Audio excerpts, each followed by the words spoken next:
ધોરણ 6 પ્રકરણ 6 મૌર્ય યુગ ચંદ્રગુપ્ત અને સમ્રાટ અશોક.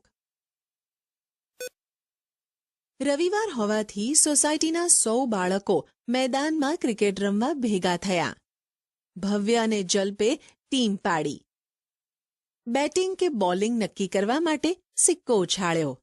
જલ્પ બોલ્યો, કિંગ. સિક્કો હવામાંથી નીચે જમીન પર પડ્યો. કિંગ પડ્યો એટલે જલ્પે બેટિંગ માંગી. બાજુમાં ઊભેલો હેતાંશ બોલી ઉઠ્યો, સિક્કા પર આપેલી આ સિંહની આકૃતિ ક્યાંથી લીધી હશે? ભવ્યએ તેને સમજાવ્યો, સિક્કા પર આપેલી સિંહની આકૃતિ એટલે કિંગ. સારનાથના વિશાળ સ્તંભ પર આ સિંહની આકૃતિ સ્થાપિત કરવામાં આવેલી છે. આ સ્તંભને મૌર્ય વંશના સમ્રાટ અશોક દ્વારા નિર્માણ કરવામાં આવ્યો હતો. ભારતે તેને રાષ્ટ્રીય પ્રતીક તરીકે સ્વીકારેલ છે. મૌર્ય વંશ, સ્થાપક અને શાસક. 1. ચંદ્રગુપ્ત મૌર્ય, મૌર્ય વંશના સ્થાપક. ઈસવીસન પૂર્વે 321 થી ઈસવીસન પૂર્વે 297. બાળપણમાં રાજાની રમત રમતા ચંદ્રગુપ્તનો હીર પારખીને તક્ષશિલાના કૌટિલ્ય ગોત્રના આચાર્ય વિષ્ણુગુપ્તે એટલે કે ચાણક્યએ તક્ષશિલા લઈ જઈ તેને શસ્ત્ર અને શાસ્ત્રોની તાલીમ આપી. ચાણક્યની તાલીમની મદદ અને માર્ગદર્શનથી ચંદ્રગુપ્ત મૌર્યએ ઈસવીસન પૂર્વે 321માં નંદ વંશના અંતિમ સમ્રાટ ધનનંદને હરાવીને મગધની ગાદી સંભાળી. મૌર્ય વંશની સ્થાપના કરી. ચાણક્યની રાજનીતિ અને વહીવટ અંગેની કુશળતાનો સંપૂર્ણ લાભ ચંદ્રગુપ્તને મળ્યો. ચાણક્ય દ્વારા લખાયેલા અર્થશાસ્ત્ર નામના ગ્રંથમાંથી તે સમયની રાજકીય, આર્થિક અને સામાજિક જીવનની માહિતી મળી રહે છે. ચંદ્રગુપ્તની તમામ સિદ્ધિઓમાં ચાણક્યના મુત્સુદ્દીગીરીવાળા માર્ગદર્શને ઘણો મહત્વનો ભાગ ભજવ્યો હતો. ગ્રીક રાજા સેલ્યુકસ નિકોતરને હરાવીને ચંદ્રગુપ્તે 4 પ્રદેશો કાબુલ, કંધાર, હેરાત અને બલુચિસ્તાન જીત્યા હતા. ચંદ્રગુપ્તની બહાદુરીથી પ્રભાવિત થઈ સેલ્યુકસે પોતાની પુત્રી હેલેનાને ચંદ્રગુપ્ત સાથે પરણાવી અને પોતાના રાજદૂત મેગેસ્થનીસને તેના દરબારમાં મોકલ્યો. પાટલીપુત્રમાં રોકાણ દરમિયાન મેગેસ્થનીસે લખેલ પુસ્તક ઇન્ડિકામાંથી મગધ સામ્રાજ્યના પાટનગર અને એના વહીવટ વિશેની અગત્યની અને આધારભૂત જાણકારી મળે છે. રાજ્ય વિસ્તાર. ચંદ્રગુપ્તે પોતાની વીરતા અને ચાણક્યની રાજનૈતિક કુશળતાથી પોતાની સત્તાનો પ્રસાર ભારતના અન્ય પ્રદેશોમાં કરી સમગ્ર ભારત પર એક સાર્વભૌમ સત્તા સ્થાપવાનો પ્રયત્ન કર્યો. ઉત્તરમાં અફઘાનિસ્તાન, પેશાવર, કંધારથી લઈને પૂર્વમાં બંગાળ સુધી તેનું શાસન હતું. પશ્ચિમ ભારત પર પણ એની સત્તા હતી. સૌરાષ્ટ્રમાં પણ તેનું શાસન હોવાનું તથા પુષ્યગુપ્ત નામના વૈશ્ય અમાત્યને ત્યાંના રાષ્ટ્રીય એટલે કે રાજ્યપાલ તરીકે નિમ્યા હોવાનું આધારોમાં જણાવેલ છે. સૌરાષ્ટ્રમાં આવેલ ગિરિનગર જૂનાગઢના ગિરનાર પર્વતમાંથી નીકળતી નદીઓ પર બંધ બાંધીને પુષ્યગુપ્તે સુદર્શન તળાવનું નિર્માણ કરાવ્યું હતું. દક્ષિણ ભારતના કોંકણ, કર્ણાટક, મહારાષ્ટ્ર વગેરે પ્રદેશો પણ મગધ સામ્રાજ્યનો એક ભાગ હતા. વાયવ્યમાં છેક પશ્ચિમ ગાંધાર, અફઘાનિસ્તાન સુધીના પ્રદેશો પણ ચંદ્રગુપ્તની સત્તા હેઠળ હતા. આમ સમગ્ર ભારત પર મૌર્ય સામ્રાજ્યની સાર્વભૌમ સત્તા પ્રવર્તતી હતી. જાણવા જેવું. રાજદૂત, એલચી. એક રાજ્યનો બીજા રાજ્યમાં મોકલવામાં આવતો પ્રતિનિધિ. ભારતમાં આવેલ અન્ય દેશોની એલચી કચેરીઓના કાર્ય વિશે તમારા શિક્ષક પાસેથી જાણકારી મેળવો.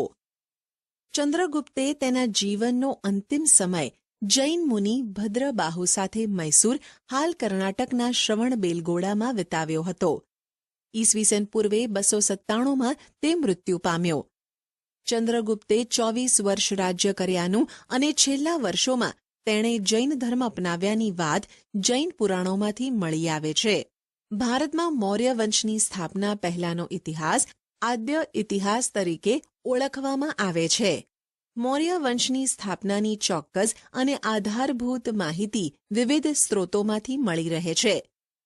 ચંદ્રગુપ્ત મૌર્ય દ્વારા વિષ્ણુગુપ્ત ચાણક્યની મદદથી સ્થાપવામાં આવેલું મૌર્ય સામ્રાજ્ય ભારતનું પ્રથમ ઐતિહાસિક સામ્રાજ્ય કહેવાય છે. મૌર્ય વંશની જાણકારી મેળવવાના સ્ત્રોત: ક્રમ, કૃતિ, લેખક. 1. અર્થશાસ્ત્ર, આચાર્ય વિષ્ણુગુપ્ત ચાણક્ય, કૌટિલ્ય. 2. ઇન્ડિકા, મેગસ્થનીસ. 3. દીપવંશ અને મહાવંશ, બૌદ્ધ ગ્રંથો, સિલોન. 4. મુદ્રા રાક્ષસ, નાટક, વિશાખદત્ત. આ ઉપરાંત મૌર્ય સમ્રાટોએ કોતરાવેલ શિલાલેખો, સ્તંભલેખો, ગુફાલેખો, સ્તૂપો અને વિહારો વગેરેમાંથી પણ ઐતિહાસિક માહિતી પ્રાપ્ત થાય છે. વિચારો: વર્તમાન સમયમાં તમારે કોઈ વ્યક્તિ, વસ્તુ કે સ્થળ વિશે માહિતી મેળવવી હોય તો તમે કેવી રીતે મેળવો છો? Grand trunk road, GTR, Asia ખંડનો સૌથી જૂનો અને લાંબો મુખ્ય રોડ છે. આ રોડનું નિર્માણ સૌપ્રથમ ચંદ્રગુપ્ત મૌર્યના સમયમાં થયું હતું. તે તામ્ર લિપિત થઈને તક્ષશિલા અને તક્ષશિલાથી મધ્ય એશિયાને જોડતો હતો. તે સમયે ગંગાના મેદાનથી ગંધાર સુધી આ રોડ વિસ્તરેલો હતો. શેરશાહ શૂરીએ પોતાના શાસનકાળમાં આ રોડનું પુનઃનિર્માણ કરાવ્યું હતું. અંગ્રેજ શાસનકાળ દરમિયાન ડેલહાઉસીએ કોલકાતાથી પેશાવર સુધી આ રોડનું પુનઃનિર્માણ કરાવ્યું હતું. વર્તમાન સમયમાં આ રોડ દિલ્હીથી કોલકાતા સુધીના રાષ્ટ્રીય ધોરીમાર્ગથી ઓળખાય છે. 2. બિંદુસાર, ઈસવીસન પૂર્વે 297 થી ઈસવીસન પૂર્વે 273. ચંદ્રગુપ્તના અવસાન બાદ તેનો પુત્ર બિંદુસાર મગધની ગાદીએ આવ્યો. પિતા ચંદ્રગુપ્ત તરફથી વારસામાં મળેલું વિશાળ સામ્રાજ્ય યથાવત ટકાવી રાખી તેની ભેટ પુત્ર અશોકને આપી એ જ બિંદુસારની મોટામાં મોટી સિદ્ધિ ગણાય છે. અને રાજકુમાર અશોકની અવંતીના રાષ્ટ્રીય રાજ્યપાલ તરીકે નિમણૂક થઈ હતી. સુશીમના સમયમાં તક્ષશિલામાં થયેલ બળવાને નિયંત્રિત કરવામાં તે નિષ્ફળ રહ્યો. જ્યારે અશોકે આ કાર્ય સફળતાપૂર્વક પાર પાડી બળવો દબાવી દીધો. બિંદુસારે તેના શાસનકાળમાં કોઈ નવો પ્રદેશ જીત્યો ન હતો, પરંતુ ગ્રીક રાજ્યો સાથેના મૈત્રીભર્યા સંબંધો જાળવી રાખ્યા હતા. તેણે મગધની ગાદી પર લગભગ 25 વર્ષ સુધી રાજ્ય કર્યું. 3. સમ્રાટ અશોક, ઈસવીસન પૂર્વે 273 થી ઈસવીસન પૂર્વે 232. પિતા બિંદુસારના મૃત્યુ પછી મોટાભાઈ સુશીમ અને બીજા સાવકા ભાઈઓ સાથે થયેલા સંઘર્ષને કારણે ગાદીએ આવ્યાના 4 વર્ષ બાદ રાજધાની પાટલીપુત્રમાં અશોકનો રાજ્યાભિષેક થયો હતો. રાજ્યાભિષેક થયા બાદ અશોકે પિતા તરફથી વારસામાં મળેલ રાજ્ય વિસ્તારમાં વધારો કર્યો. તેના શિલાલેખમાં જણાવ્યા મુજબ તેનું સામ્રાજ્ય વાયવ્ય સરહદે આવેલા કંદહાર અને પેશાવરથી ઉત્તર ભારતમાં નેપાળ સુધી, દક્ષિણે મૈસૂર હાલનું કર્ણાટક સુધી, પશ્ચિમે ગુજરાત સૌરાષ્ટ્ર સુધી, પૂર્વમાં મગધ હાલનું બિહાર, કલિંગ હાલનું ઓડિશા સુધી ફેલાયેલું હતું. કલિંગનું યુદ્ધ અને અશોકનું હૃદય પરિવર્તન. મગધની પાડોશમાં આવેલ કલિંગ હાલનું ઓડિશા નંદ રાજાઓના સમયમાં મગધ સામ્રાજ્યનો જ એક ભાગ હતું, પરંતુ મૌર્ય શાસનની સ્થાપના સમયે તે સ્વતંત્ર થઈ ગયેલું. કલિંગને ફરીથી મગધ સામ્રાજ્યનો ભાગ બનાવવાની મહત્વાકાંક્ષા રાખનાર અશોકે રાજ્યાભિષેક પછીના 8મા વર્ષે એટલે કે ઈસવીસન પૂર્વે 261 કલિંગના રાજા જયંત સામે યુદ્ધ જાહેર કર્યું. આ યુદ્ધમાં અશોકનો વિજય થયો. યુદ્ધમાં વિજય મેળવ્યા બાદ યુદ્ધભૂમિ અને નગરમાં ફરતા અશોકે બધે જ દુઃખ અને શોકનું વાતાવરણ જોયું. યુદ્ધમાં થયેલ ખુવારી અને સ્ત્રીઓ બાળકોને રડતા જોઈને કલિંગ પર મેળવેલી જીતનો આનંદ ઓસરી ગયો. અશોકના મનની શાંતિ હણાઈ ગઈ. યુદ્ધમાં થયેલી ખુવારીને કારણે અશોકના હૃદયમાં ભારે સંતાપ અને પશ્ચાતાપની લાગણી જન્મી. યુદ્ધની નિરર્થકતા સમજાઈ જવાને કારણે કલિંગનું યુદ્ધ તેના જીવનનું અંતિમ યુદ્ધ બની રહ્યું. બૌદ્ધ સાધુ ઉપગુપ્તના ઉપદેશથી તેણે શસ્ત્રોનો ત્યાગ કરી શાસ્ત્રોનું શરણ લીધું. બૌદ્ધ ધર્મ અંગીકાર કરી અશોક રાજદ્વારી પુરુષમાંથી ધર્માનુરાગી અશોક બની ગયો. અશોક પહેલો એવો શાસક હતો જેણે શિલાલેખો દ્વારા પોતાનો સંદેશ પ્રજા સુધી પહોંચાડવાનો પ્રયત્ન કર્યો. અશોકના મોટા ભાગના અભિલેખોની ભાષા પ્રાકૃત અને લિપિ બ્રાહ્મી છે. બ્રાહ્મી લિપિ આધુનિક ભારતની મોટા ભાગની લિપિઓ બ્રાહ્મી લિપિમાંથી વિકસી છે. અહીં તમે અ અક્ષર જુદી જુદી લિપિઓમાં જોઈ શકો છો. કલિંગના યુદ્ધનું વર્ણન કરતો અશોકનો શિલાલેખ. કલિંગના યુદ્ધનું વર્ણન કરતા અશોકે પોતાના કલિંગના શિલાલેખમાં લખાવ્યું છે કે રાજા બન્યાના 8 વર્ષ પછી મેં કલિંગ પર વિજય મેળવ્યો. લગભગ 1.5 લાખ લોકો કેદ કરાયા. 1 લાખથી વધુ લોકો માર્યા ગયા. એનાથી મને અપાર દુઃખ થયું છે. જે લોકો પોતાના સગા સંબંધીઓ અને મિત્રોને ખૂબ ચાહે છે તથા પોતાના દાસો અને મૃતકો પ્રત્યે દયાવાન હોય છે તે પણ યુદ્ધમાં માર્યા જાય છે અથવા પોતાના સ્નેહીજનોને ખોઈ બેસે છે. તેનાથી મને પશ્ચાતાપ થઈ રહ્યો છે. હવે મેં ધમ્મ પાલન કરવાનો અને અન્ય લોકોને તેનો ઉપદેશ આપવાનો નિશ્ચય કર્યો છે. હું માનું છું કે ધમ્મના માધ્યમથી લોકોના દિલ જીતવા એ જબરજસ્તીથી વિજય મેળવવા કરતાં વધારે સારું છે. હું આ અભિલેખ ભવિષ્ય માટે એક સંદેશ રૂપે કોતરાવી રહ્યો છું કે મારા પછી મારા પુત્રો અને પૌત્રો પણ યુદ્ધ ન કરે. ધમ્મનો ફેલાવો કેવી રીતે કરી શકાય તે અંગે તેમણે વિચારવું જોઈએ. ધમ્મ સંસ્કૃત શબ્દ ધર્મનું પ્રાકૃત રૂપ છે. વિચારો. કલિંગના યુદ્ધ પછી અશોકના વિચારોમાં શું પરિવર્તન આવ્યું? ગુજરાતના જૂનાગઢમાં ગિરનાર પર્વત તરફ દામોદર કુંડ જતા અશોકનો શિલાલેખ મળી આવેલ છે જે પ્રાકૃત ભાષામાં લખાયેલ છે. આ શિલાલેખમાં 3 રાજવીઓના લેખો છે. આ લેખ રાજા મહાક્ષત્રપ રુદ્રદામાનો લેખ છે. આ લેખમાં મૌર્ય રાજા ચંદ્રગુપ્તના રાષ્ટ્રીય પુષ્યગુપ્ત દ્વારા નિર્માણ કરવામાં આવેલ સુદર્શન તળાવ એટલે કે જળાશય અને અશોકના રાષ્ટ્રીય યવનરાજ દ્વારા સિંચાઈ માટે તેમાંથી નહેરો કાઢવાની વિગતો આપવામાં આવેલ છે. જે સ્થળોએ અશોકના શિલાલેખો મળ્યા છે તેની વધુ માહિતી માટે નકશો 6.2નો અભ્યાસ કરવો. વિચારો. નકશાનો અભ્યાસ કરી તમારા શિક્ષકની મદદથી નીચેના પ્રશ્નોના જવાબ તમારી નોટબુકમાં લખો. અશોકના શિલાલેખો ક્યાંથી મળી આવ્યા છે? આ સ્થળો વર્તમાન સમયમાં ક્યાં આવેલા છે તે શોધો. ધર્મ પ્રચારક તરીકે અશોક. અશોકે દેશભરમાં આવેલા બૌદ્ધ તીર્થધામોની યાત્રા કરી. યાત્રા દરમિયાન બૌદ્ધ ધર્મનો પ્રચાર કર્યો. અશોકે ગૌતમ બુદ્ધના ઉપદેશોમાંથી પ્રેરણા મેળવી પોતાની પ્રજાને ધમ્મનો માર્ગ બતાવવા પોતાના સામ્રાજ્યમાં ઠેર ઠેર શિલાલેખો અને સ્તંભાલેખો કોતરાવ્યા. તે સમયની સમસ્યાઓનો ઉકેલ લાવવા અશોકે રાજ્યમાં ધર્મ ખાતાની રચના કરી. આ ખાતાના ઉપરી તરીકે નિમાયેલ ધમ્મ મહામાત્ર નામના અધિકારીએ પ્રજામાં બૌદ્ધ ધર્મનો પ્રચાર કરી તેમનું નૈતિક ધોરણ ઊંચું લાવવાનું કાર્ય કરવાનું હતું. અશોકે રાજ્યમાં શિકાર કરવા પર પ્રતિબંધ ફરમાવી પશુઓની હિંસા બંધ કરાવી. તેણે ગૌતમ બુદ્ધના પ્રેમ, દયા, કરુણા, અહિંસા, સદાચાર, અનુકંપા જેવા સિદ્ધાંતોના પ્રચાર પર ભાર મૂક્યો.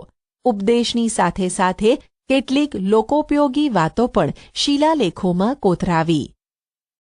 અશોકનો પ્રજાજોગ સંદેશ. 1. માતા પિતાની આજ્ઞાનું પાલન કરવું. 2. વડીલોનો આદર કરવો. 3. પશુઓનો વધ ન કરવો. 4.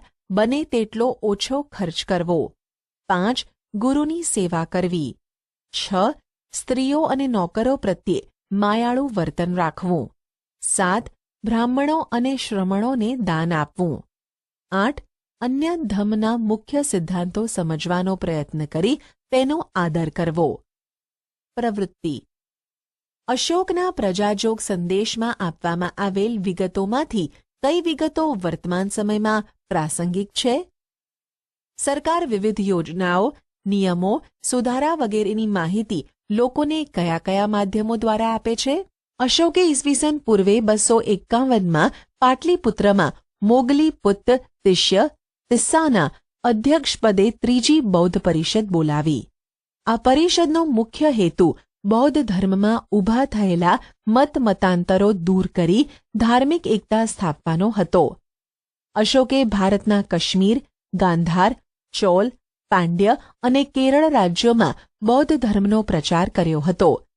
સમ્રાટ અશોકે Brahmadesh, Myanmar, Ceylon, Sri Lanka, Syria, Egypt, Macedonia વગેરે દેશોમાં ધર્મપ્રચાર માટે ધર્મપ્રચારક મંડળો મોકલ્યા. અશોકે પુત્ર મહેન્દ્ર અને પુત્રી સંઘમિત્રાને બૌદ્ધ ધર્મના પ્રચાર માટે સિલોન મોકલ્યા હતા. આમ અશોકે પોતાના શાસન દરમિયાન બૌદ્ધ ધર્મને રાજ્યાશ્રય આપ્યો. અશોકે ધર્મપ્રચાર ઉપરાંત પ્રજા કલ્યાણના કાર્યો પણ કર્યા હતા. અશોકે માનવ અને પશુઓની સારવારની વ્યવસ્થા કરી. કૂવા ખોદાવ્યા, વૃક્ષો રોપાવ્યા, રસ્તા બનાવ્યા અને વિશ્રામ ગૃહોનું નિર્માણ કરાવ્યું. સમ્રાટ અશોકે રાજગાદી મેળવવા ખટપટો કરી યુદ્ધો દ્વારા સામ્રાજ્યનો વિસ્તાર કરી મહાસામ્રાજ્યનું નિર્માણ કર્યું. મહત્વાકાંક્ષા પૂરી કરવા કલિંગ પર ચઢાઈ કરી. યુદ્ધમાં થયેલ ખુવારી જોઈ તેનું હૃદય પરિવર્તન થતાં તે બૌદ્ધ ધર્મનો પ્રચારક અને ઉપદેશક બની ગયો. ધર્મ પ્રચારાર્થે વિદેશોમાં થયેલા પ્રચારક મંડળોએ ત્યાં ભારતીય સંસ્કૃતિની સુવાસ ફેલાવી. અશોકના ગુણો અને તેના કાર્યોને લીધે તે ઇતિહાસમાં મહાન રાજવી તરીકે સ્થાન ધરાવે છે. ઈસવીસન પૂર્વે 232માં સમ્રાટ અશોકનું અવસાન થયું. તેણે 36 વર્ષ શાસન કર્યું. મૌર્ય યુગનું વહીવટી તંત્ર. ચંદ્રગુપ્ત મૌર્યએ વિશાળ સામ્રાજ્યનું નિર્માણ કર્યું. તેનો વિસ્તાર સમ્રાટ અશોકે કર્યો. વિશાળ મૌર્ય સામ્રાજ્યના વિભાગ પાડી તેનો સુવ્યવસ્થિત વહીવટ ચલાવવા માટેનું આયોજન ચંદ્રગુપ્તના મુખ્યમંત્રી અને પ્રખર રાજનીતિજ્ઞ વિષ્ણુગુપ્ત ચાણક્ય એટલે કે કૌટિલ્ય દ્વારા કરવામાં આવ્યું હતું. આ સમયમાં વહીવટી તંત્રના 3 વિભાગો એટલે કે અંગો હતા. કેન્દ્રીય, પ્રાંતીય, પ્રાદેશિક એટલે કે સ્થાનિક. કેન્દ્રીય વહીવટી તંત્ર. સમ્રાટ રાજા શાસન વ્યવસ્થામાં કેન્દ્ર સ્થાને હતો. તે સામ્રાજ્યનો વહીવટી, લશ્કરી અને ન્યાયતંત્રનો વડો હતો. તેનું પદ વંશ પરંપરાગત હતું. પાટલીપુત્ર અને તેની આજુબાજુનો પ્રદેશ સમ્રાટના સીધા અંકુશ હેઠળ હતો. તે મંત્રીઓ અને ઉચ્ચ અધિકારીઓની મદદથી વહીવટ ચલાવતો.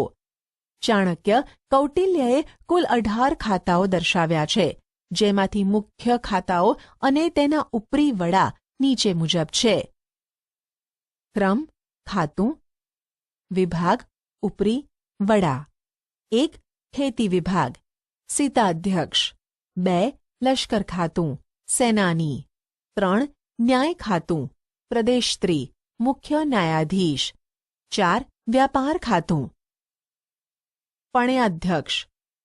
5. દફતર મંડળ, અક્ષપટલ, રેકોર્ડ ખાતું, મહાઅક્ષપટલ. 6. મુદ્રા, પાસપોર્ટ ખાતું, મુદ્રાધ્યક્ષ. બ. પ્રાંતીય વહીવટી તંત્ર. વિશાળ મૌર્ય સામ્રાજ્યને વહીવટી સરળતા ખાતર 5 વિભાગમાં વહેંચવામાં આવ્યું હતું. પ્રાંત મંડળ વિભાગના વડા તરીકે રાજ્યપાલ રાષ્ટ્રીય હતો. આ પદ પર મોટે ભાગે રાજકુમારોની નિમણૂક કરવામાં આવતી. રાજ્યપાલનું કાર્ય સમગ્ર પ્રાંતમાં શાંતિ વ્યવસ્થાની જાળવણી કરવી, કરવેરા ઉઘરાવવા, રાજાના આદેશોનું પાલન કરાવવું અને પ્રાંતમાં બનતા બનાવોની સમ્રાટ એટલે કે કેન્દ્રને સતત વાકેફ રાખવાનું હતું. ક. પ્રાદેશિક સ્થાનિક વહીવટીતંત્ર. વહીવટી સરળતા માટે કોઈ પણ પ્રાંતને આહાર જિલ્લા સ્થાનીય અને આહારને પ્રદેશ સંગ્રહણ તાલુકામાં વહેંચવામાં આવતો. આહારનો અધિકારી રાજુક, આહારપતિ કે સ્થાનિક અને પ્રદેશનો અધિકારી પ્રાદેશિક ગોપ કહેવાતો.